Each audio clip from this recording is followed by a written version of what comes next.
Cause, a principle, aim, or movement that because of a deep commitment, one is prepared to defend or advocate. Karibu. Karibu is a Kiswahili word that means welcome. Welcome, you found yourself in a peaceful place, a place where you can grow and develop, and we hope grow and develop to your fullest potential. This is a podcast that we hope will expand your mind and raise your consciousness. Welcome to The Cause, conversations on music, history, and democracy.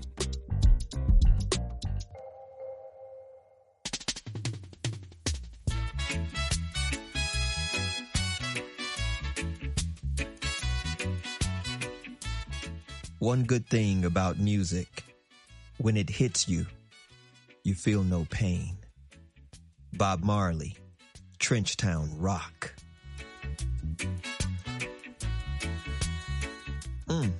Welcome to The Cause, conversations on music, history, and democracy. I'm your host, Dr. Reiland Rabaka. Listen to the ocean, not simply to hear its water, but its memory.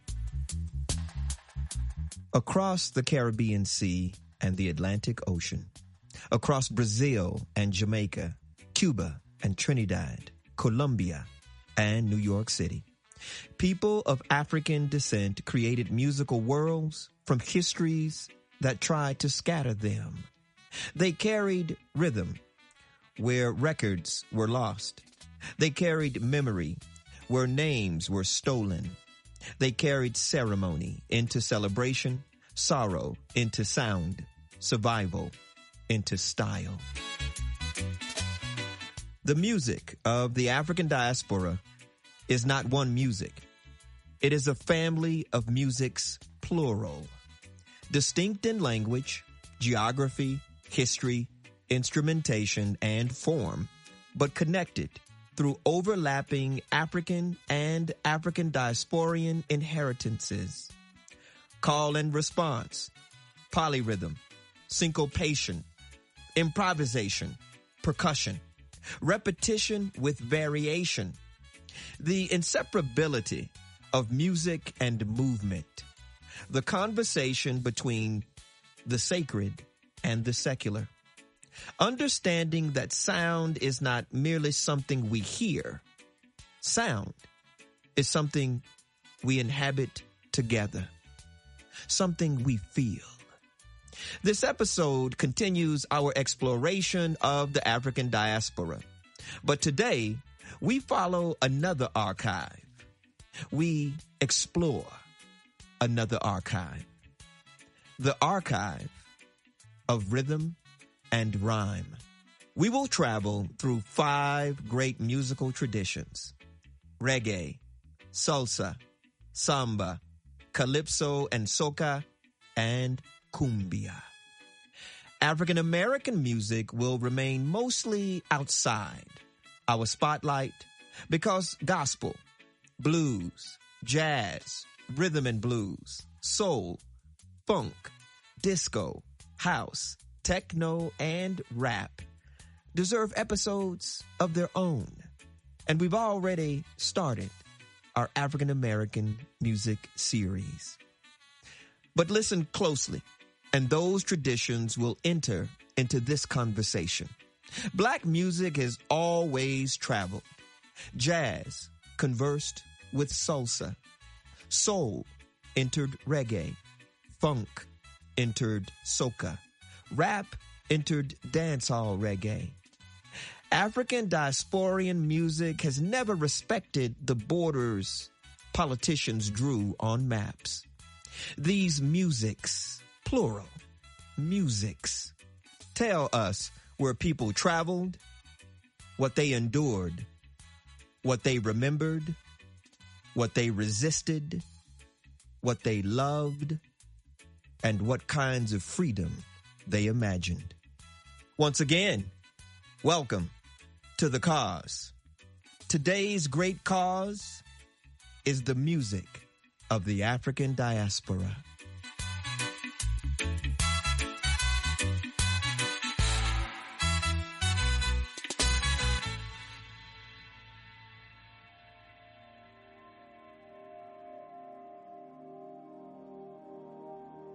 Our music remembers what history tried to scatter. It remembers salt on the tongue, wood underfoot, names carried in secret, grandmothers humming maps no empire could read. It remembers because rhythm is a vessel, because story needs somewhere to live, because a people pushed across water learned to hide whole civilizations in sound.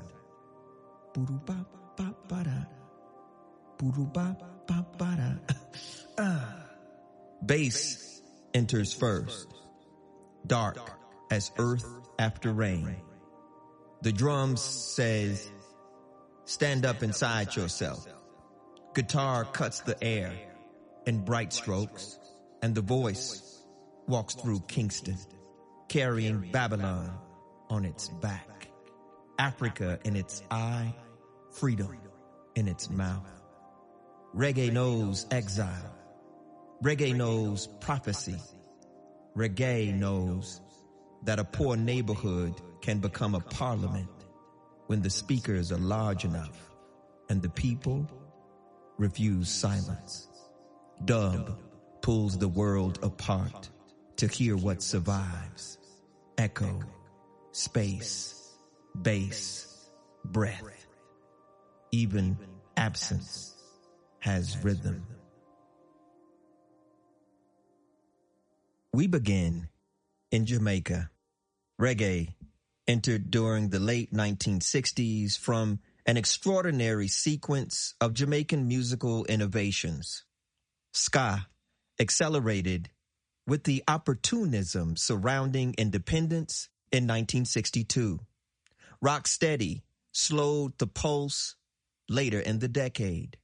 Reggae deepened the groove, placing extraordinary expressive weight on bass, drums, guitar, voice, and space. But reggae did not appear from nowhere. Jamaican mento, Afro-Jamaican religious practices, Rastafari, African-American rhythm and blues, soul, jazz, and Caribbean musical traditions all contributed to its formation. Jamaican sound system culture transformed recorded music into communal experience. Selectors, DJs, engineers, dancers, neighborhoods, amplifiers, and enormous speakers turned streets and dance halls into laboratories of sound. Then came dub. Producers and engineers, including King Tubby and Lee Scratch Perry, began treating the recording studio as an instrument, kinda like Duke Ellington treated his entire orchestra as one instrument. Voices, in terms of dub, voices disappeared and returned. Drums thundered through echo. Bass occupied enormous space. Reverb became atmosphere. Silence became part of composition. Subtraction became creation.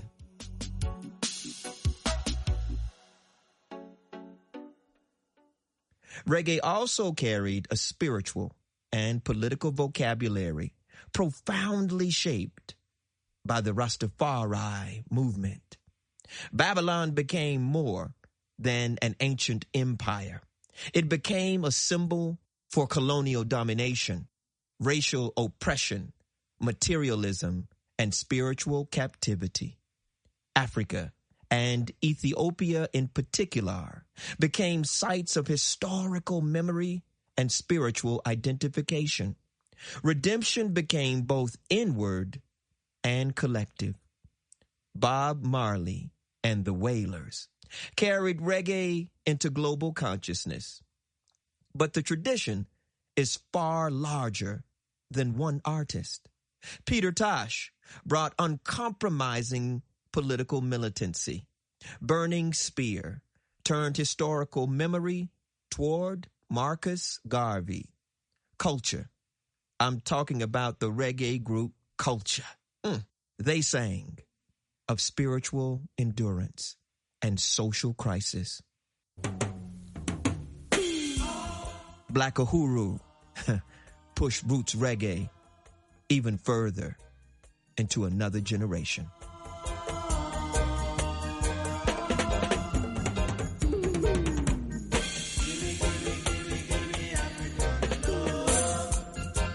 Reggae asked a question heard throughout black music. How do oppressed people preserve the soul while confronting the system? Its answer was bass heavy and beautiful. Remember who you are. Resist Babylon. Build community. Keep the rhythm moving. Reggae subsequently influenced punk, rap, electronic dance music, remix culture, and global popular music. Jamaican DJ practices form an important part of the larger genealogy surrounding rap music. Dubs, manipulation of recorded sound, anticipated practice central to remixing and electronic production. The island was small. The echo was big. So big, it became planetary. Then the clave opens a door. Cuba enters. Puerto Rico enters. New York enters carrying sirens, tenements, horns, heat, the beautiful argument of migration. Congas converse with piano. Trumpets flare like streetlight. Voices circle sorrow until sorrow learns to dance. Salsa tells the city what the city refuses to tell itself. Who labors, who leaves, who loves, who gets forgotten, and who keeps moving away. The dance floor becomes archive.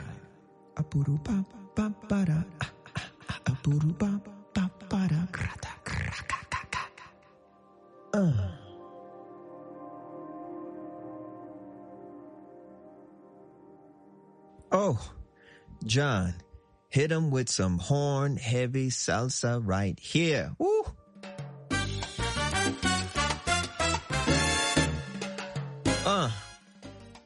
Make it brassy. Brassy and sassy. Hit him with some of that good fanya. Oh, we got a caliente playlist for you today. I've said it. It's hot. It's fire. You got to check out the playlist. Bump it, man. Bump it.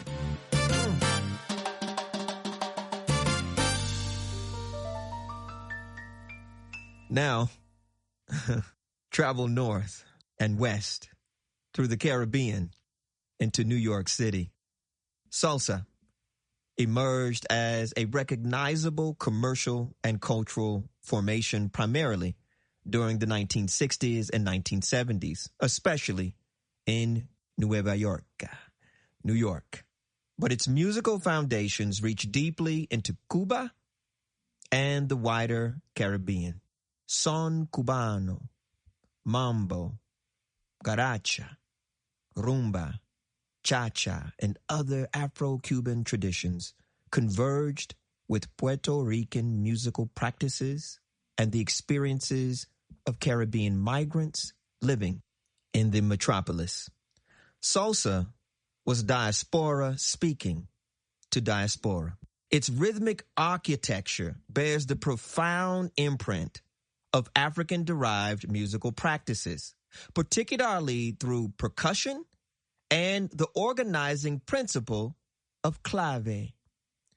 Congas, bongos, timbales, cowbell, piano, bass, brass, and layered vocals create music built through conversation. That's that call and response I've been trying to hit y'all with. Instruments do not simply accompany one another. They answer. interrupt, provoke, and propel.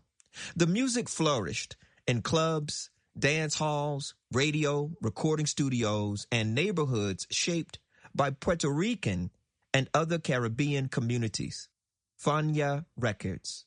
I mean, I'm talking about my favorite salsa record company.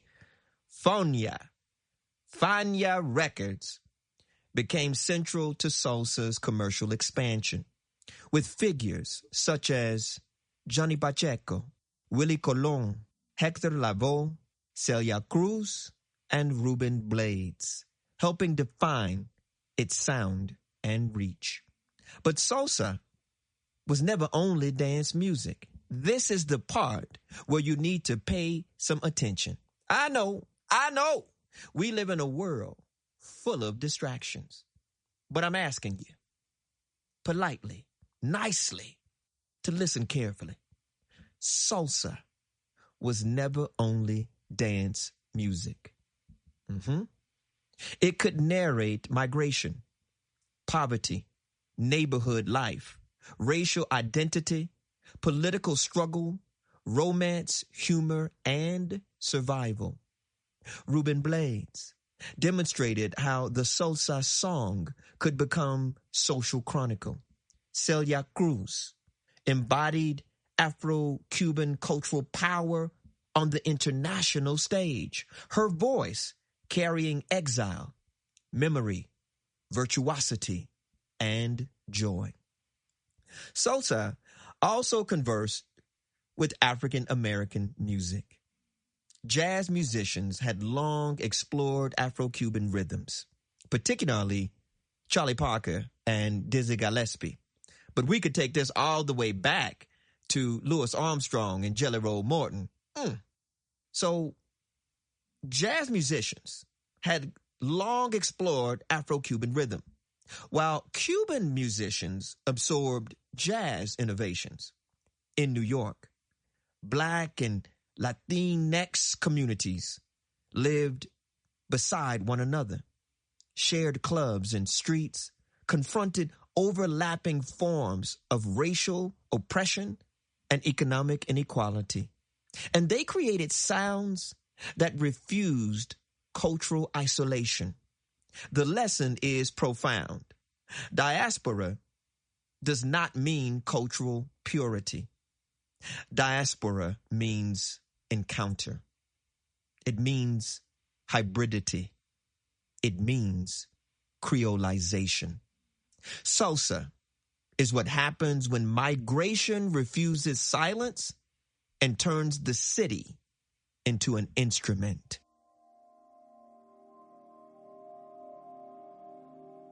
Brazil arrives through the body. Feet strike earth as if waking ancestors beneath it. The drum does not ask permission. Samba rises from kitchens, courtyards, Black women's rooms, religious memory, Carnival streets, where joy refuses the small cage built for it. Here, celebration is not escape. Celebration is evidence. We are still here. We made beauty from what tried to bury us. We turned procession into philosophy.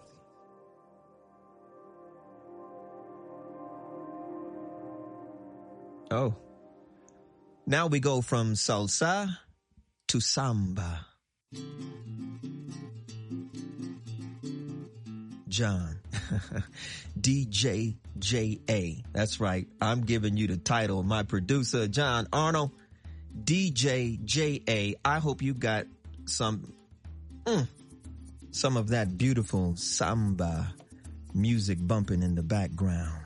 Samba from Brazil.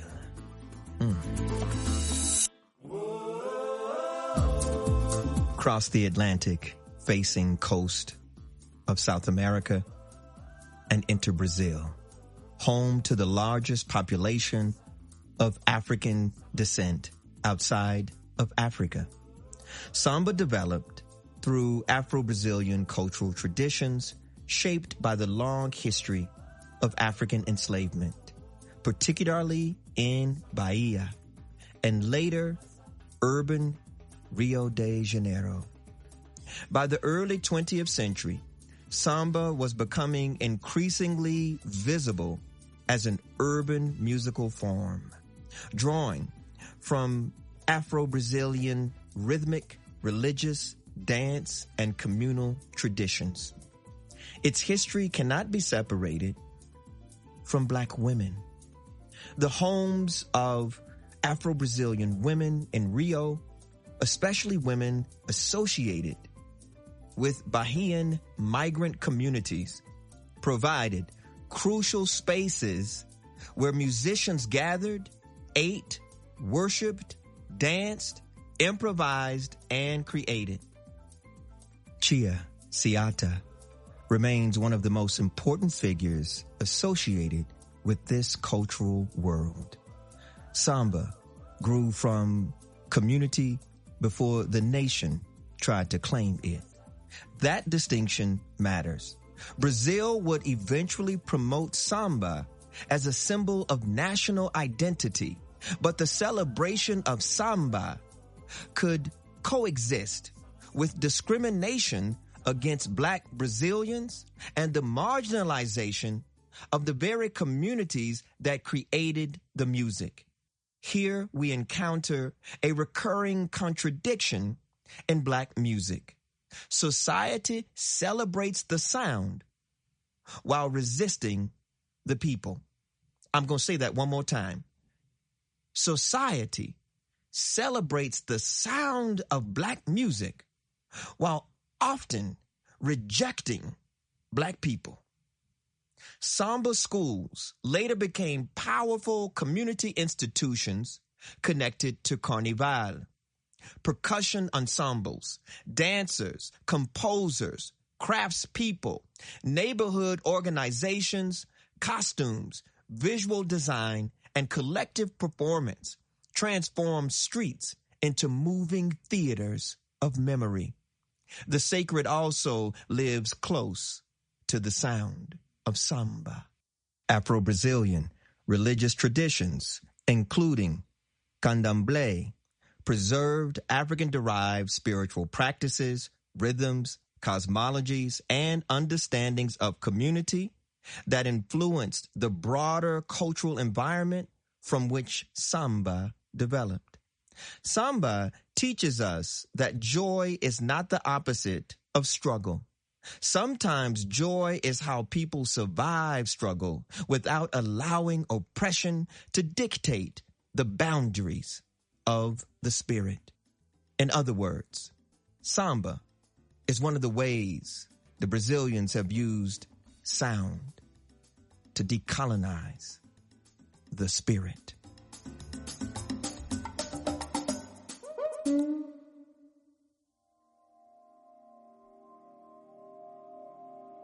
Now, language sharpens.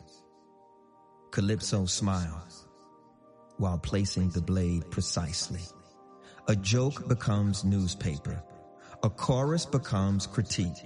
A singer tells the whole island what power hoped nobody noticed. Then Soca catches fire. Steel, engine, sweat, sun, bodies moving as one enormous sentence. Carnival throws open the street. For a few bright hours, hierarchy loses its balance. The crowd becomes author. Freedom gets loud.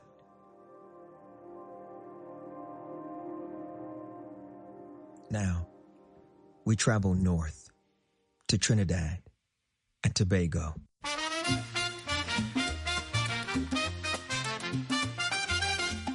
Calypso developed from complex Afro-Caribbean traditions shaped by enslavement, emancipation, Carnival, colonialism, migration, and the struggle over who possessed the right to speak in public. Its great weapon was language. Calypso could praise, tease, scandalize, narrate, criticize, and expose. Smithsonians became musical commentators, transforming current events into songs that circulated through Carnival tents, recordings, radio, and popular performance. Artists, including Lord Kitchener and Mighty Sparrow, elevated Calypso into an extraordinary form of social commentary. Humor could conceal the blade until the lyric landed. The singer could make people dance while telling them precisely what was wrong with this society dancing around them. That is black political art at its most sophisticated. It entertains without surrendering intelligence. During the 1970s, Soca developed through innovators, including Lord Shorty, later known as Ras Shorty I, who experimented with new combinations of rhythmic and musical influences. Soca intensified Carnival's kinetic power and continued evolving through electronic instruments, studio technology, changing production practices, and generations of artists. Later performers like Machel, Matano helped carry Soca to international audiences. Calypso and Soca remind us that Carnival is more than spectacle. Carnival contemporarily reorganized public space.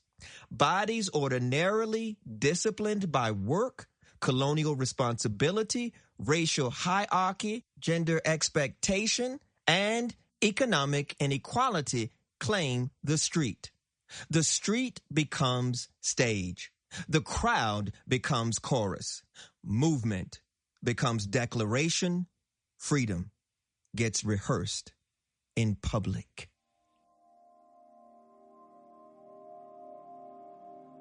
Finally, the river. Drum beside flute, Africa beside indigenous memory, Europe somewhere in the distance, history complicated as blood. Cumbia moves through Colombia and keeps traveling. Mexico remakes it, Peru bends it, Argentina electrifies it, the border cannot hold it. That is the secret. Our music survives because it changes. Our music remembers because it moves. Reggae says resist. Salsa says migrate and make. Samba says joy is ancestral. Calypso says tell the truth smiling. Soca says freedom needs bodies. Cumbia says carry the river with you.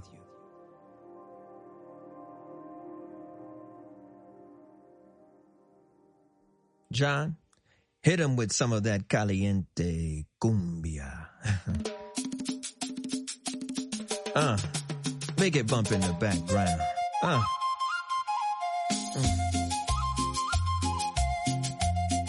Our final stop is Colombia.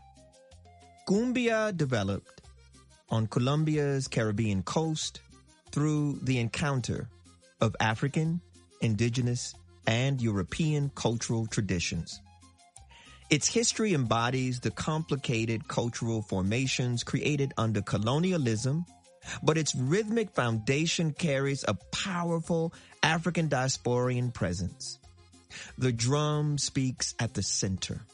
Traditional cumbia incorporates percussion, indigenous-derived flutes, voices, dance, and rhythmic patterns shaped through centuries of cultural interaction.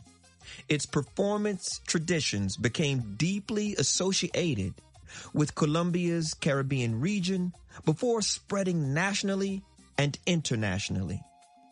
Cumbia then traveled and traveled and traveled some more.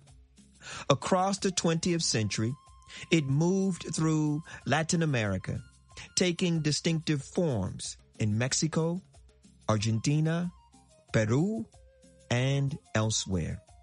Each migration altered the music without destroying its recognizable pulse. Its recognizable pulse is its musical heartbeat. This is one of the central laws of African diasporian culture. Movement creates variation. Variation does not require forgetting. Cumbia demonstrates how music can carry cultural memory while remaining open to transformation. It became local in many places without ceasing to bear traces of its Caribbean Colombian history. Like reggae, salsa, samba, calypso, and soca, cumbia teaches us to listen historically and culturally. Behind the dance is migration. Behind the rhythm is encounter. Behind the celebration is memory.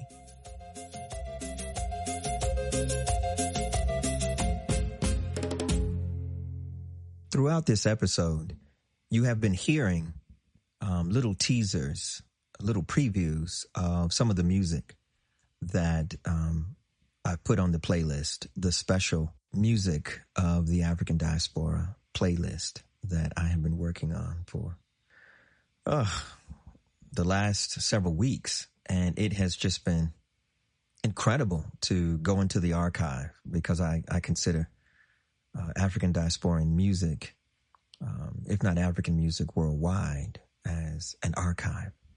And it's one of the ways that we've been able to not simply tell our stories, but to chronicle and critique the world that we live in, that we've had to endure, that we've had to learn to survive in. So anyway, I just want to say, please check out the playlist. It is so jumping and bumping.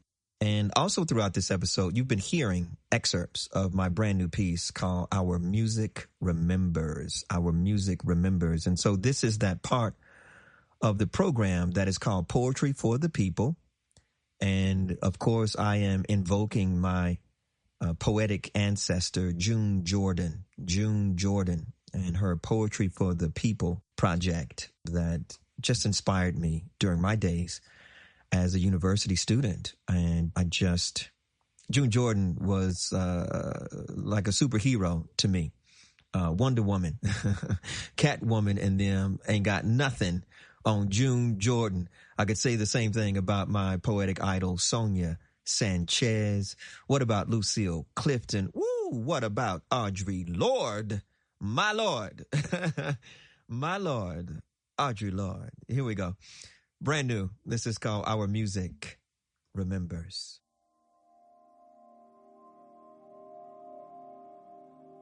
Our music remembers what history tried to scatter. It remembers salt on the tongue, wood underfoot, names carried in secret, grandmothers humming maps no empire could read. It remembers because rhythm is a vessel. Because story needs somewhere to live. Because a people pushed across water learn to hide whole civilizations inside sound. Boo-doo-boo, boo-boo-doo. Boo-doo-boo, boo-boo-doo. Boo-doo-boo, boo-boo-doo. Boo-doo-boo, boo-boo-doo. Bass enters first. Dark as earth after rain. The drum says, stand up inside yourself. Guitar cuts through the air in bright strokes, and the voice walks through Kingston, carrying Babylon on its back, Africa in its eye, freedom in its mouth. Reggae knows exile. Reggae knows prophecy. Reggae knows that a poor neighborhood can become a parliament when the speakers are large enough and the people refuse silence. Dub. Woo. Dub pulls the world apart to hear what survives. Echo, space, bass, breath, even absence has rhythm. Ba-da-ba, ba-ba-da, ba-da-ba, ba-ba-da, chaka, chaka, chaka, ba-da-ba, ba-ba-da, da-ra, ba-da-ba, ba-ba-da, boom, boom, boom, boom, boom, boom, boom. Woo!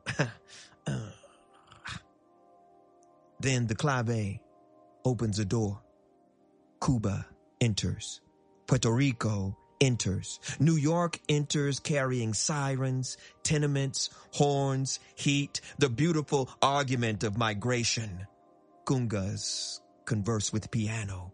Trumpets flare like streetlight. Voices circle sorrow until sorrow learns to dance.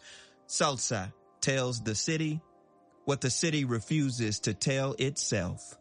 Who labors, who leaves, who loves, who gets forgotten, who keeps moving anyway. The dance floor becomes archive.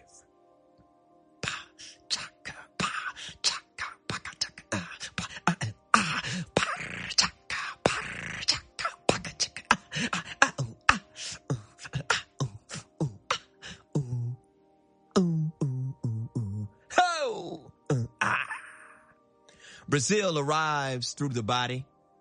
Feet strike earth as if waking ancestors beneath it. The drum does not ask permission.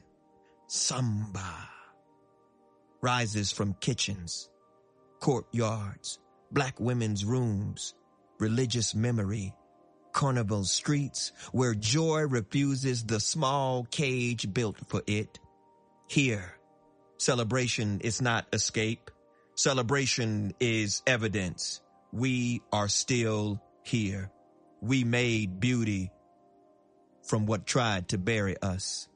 We turned procession into philosophy.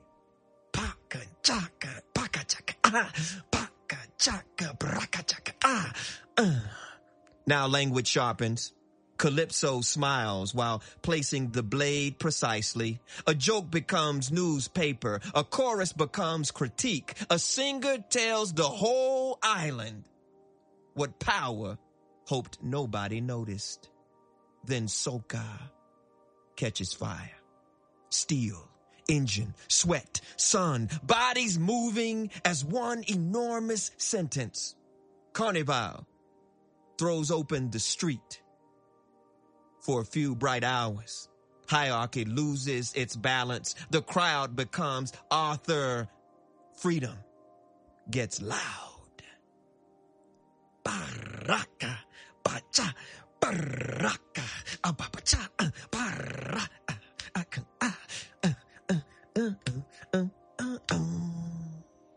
Finally, the river, drum beside flute.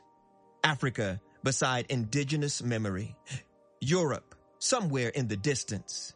History, complicated as blood. Cumbia moves through Colombia and keeps traveling. Mexico remakes it. Peru bends it. Argentina electrifies it. The border cannot hold it. That's the secret. Our music survives because it changes. Our music remembers because it moves. Reggae says resist. Salsa says migrate and make. Samba says joy is ancestral. Calypso says tell the truth smiling. Soca says freedom needs bodies. Cumbia says carry the river with you. And all of them say, listen, there are messages in the music. There are maps in rhythm. There are histories in the hips. There are philosophies in the drum. There are futures hiding in the rhyme. Ooh, our music is not background. Our music is witness. Our music is memory.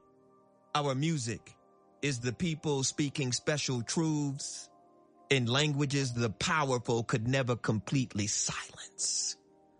And when the rhythm returns, we return with it.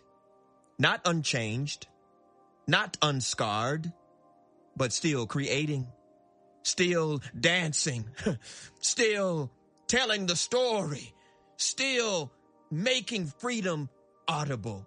Boom, cha, boom, boom, cha, boom, boom, cha, boom, boom, cha, boom, boom, cha, boom, boom, cha, boom, boom, cha, boom, boom, cha, boom, cha, boom, boom, cha, boom, boom, cha, boom, cha, boom, cha, boom, cha, boom, boom, boom, boom, boom, ah, boom, boom, boom, boom, boom, ah, boom, boom, boom, boom, boom, ah.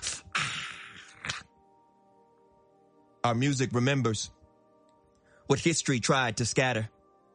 It remembers salt on the tongue, wood underfoot, names carried in secret, grandmothers humming maps no empire could read.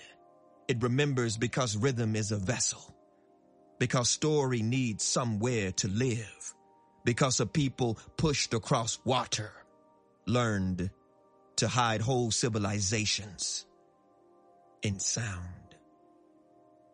Our music remembers.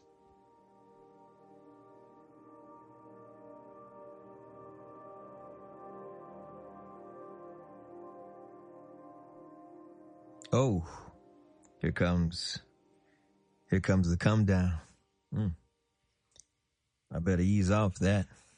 Invoking African diasporian ancestral spirits. We believe a lot of the ashe, a lot of the life force, a lot of the force vital is carried and conveyed through our music, you know. I liked it so much because, you know, there was a part, you know, during my music education in grade school in K through 12 where I realized that's why the music survived, because they can't destroy a G flat, a B flat. They can play it poorly, but they can't ever just really mess that up. And so sometimes I fantasize about coming back as music. But my grandmother said, baby, you already music. Oh, love you, mama. Love you. So the music survived because they can't touch it, you know. So they couldn't put shackles and chains on the music. And now it's one of our signatures all throughout the African diaspora. This music is one of our signatures, one of the great markers of our humanity, that even though they try to dehumanize us, this music tells the tale. This music, the profundity, the majesty, the grandeur of this music. That's what this whole episode has been about. And so as I get ready to take us home, just want to kind of close out with this. Here's a little coda for you. What connects these musics? That's going to be the key question. These musics, the music of the African diaspora is so diverse, so different, so varied.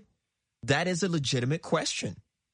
And so, again, let me ask rhetorically, once again, what connects these musics? Not sameness. I would venture to say it is relationship. Reggae does not sound like Samba. Salsa is not Soca. Cumbia is not Calypso. Their histories cannot be collapsed into a single African origin story. But across their differences, we hear recurring principles. Rhythmic complexity, call and response, improvisation, collective participation, embodied performance, spiritual memory, repetition with transformation, and the ability to turn music into social knowledge. I'm talking about the epistemology of musicology. The epistemology, the knowledge that grows out of music. We also hear contradiction, though. We need to be honest. Black musical forms become profitable while Black communities remain economically marginalized. Sacred practices enter commercial entertainment. Men receive disproportionate recognition in traditions sustained by women. Music born from poor and working class communities becomes packaged for global consumers.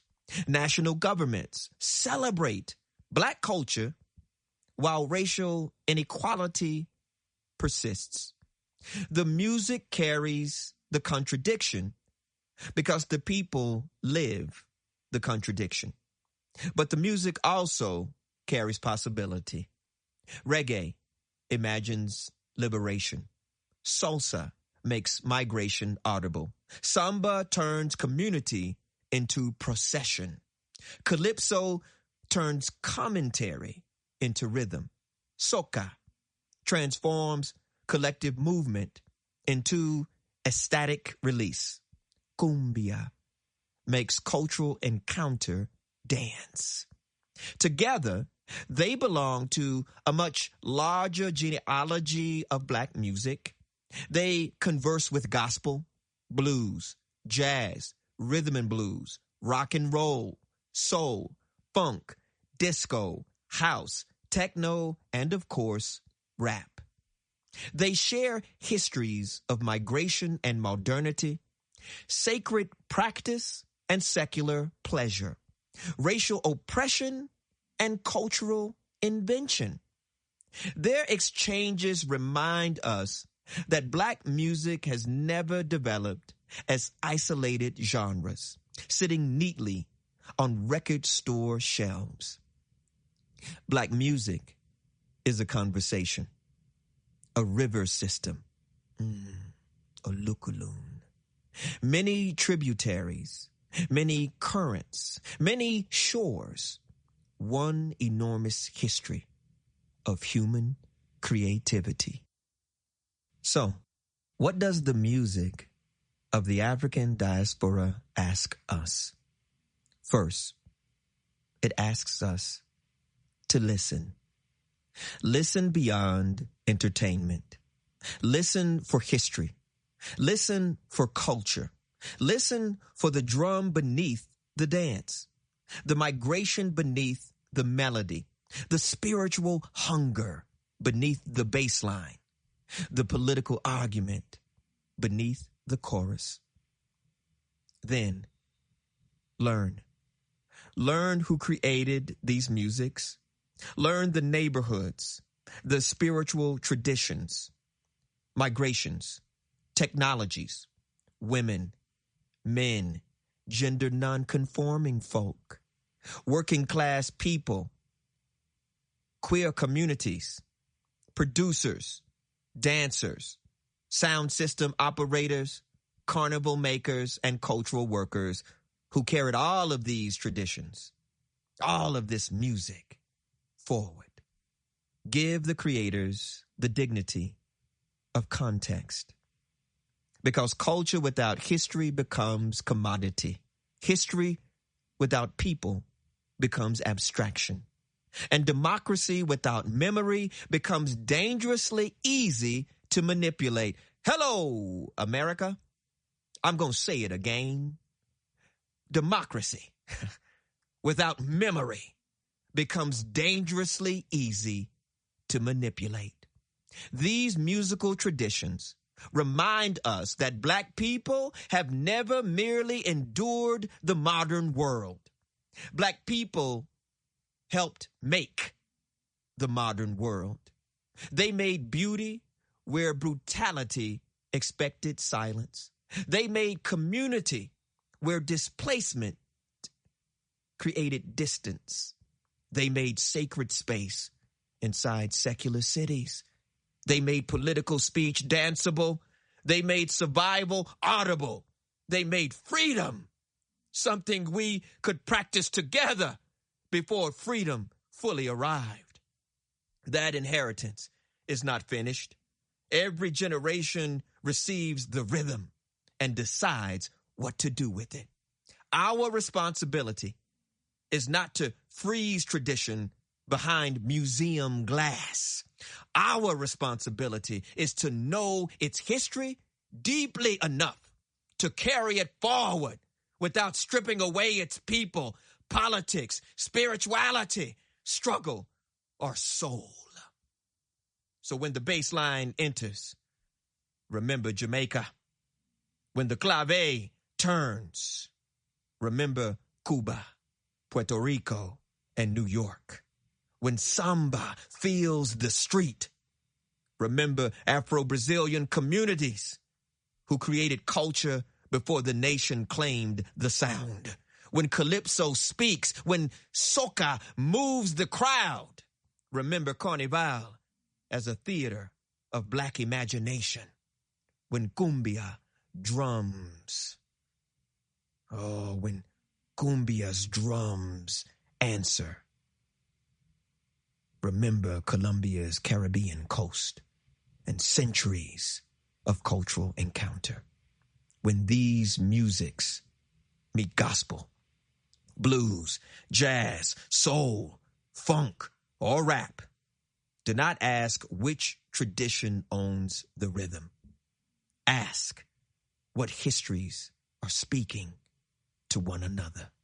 Ask what memories survived long enough to meet. Ask what freedom becomes imaginable when they began creating together.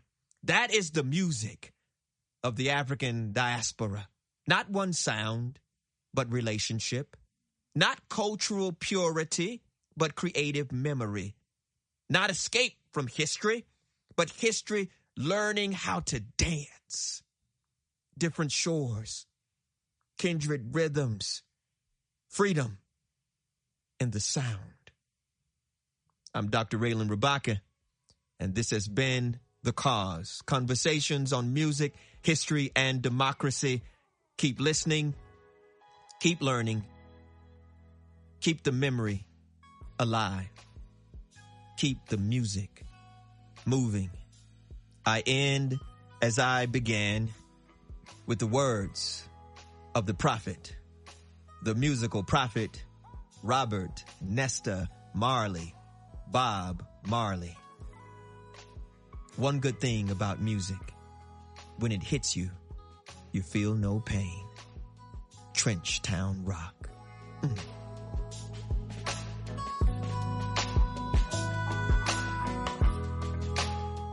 Thank you for joining us for The Cause Podcast with Dr. Reiland Rabaka.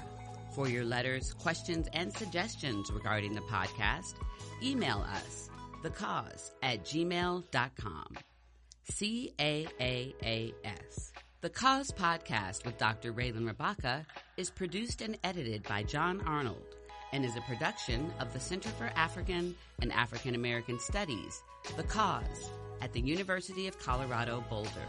For more information, visit us online at colorado.edu/center/cause. CAAAS.